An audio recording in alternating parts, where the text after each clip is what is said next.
অন্তর্বর্তী সরকারের গুরুত্বপূর্ণ দুই উপদেষ্টার দেশত্যাগ নিয়ে সামাজিক যোগাযোগ মাধ্যমে তোলপাড় শুরু হয়েছে। আলোচিত প্রবাসী সাংবাদিক জুলকারনাইন সায়েরের এক ফেসবুক পোস্টের পর থেকেই জনমনে তৈরি হয়েছে নানান প্রশ্ন।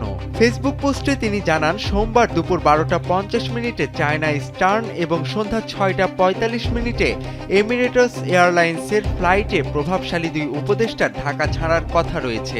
তবে রহস্যজনকভাবে তিনি এই দুই উপদেষ্টার নাম উল্লেখ করেননি। তার দাবি, ঘনিষ্ঠ মহলের সূত্র থেকে এই তথ্য তিনি নিশ্চিত হয়েছেন।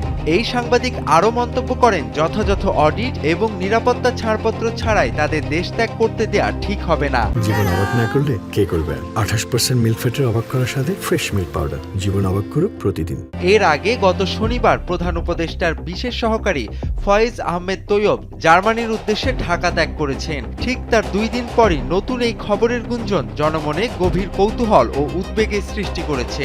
সরকারের পক্ষ থেকে এখনো কোনো আনুষ্ঠানিক বক্তব্য আসেনি। তবে নেটিজেনদের প্রশ্ন, কারা সেই দুইজন উপদেষ্টা আর কেনই বা তারা তড়িঘড়ি করে দেশ ছাড়ছেন?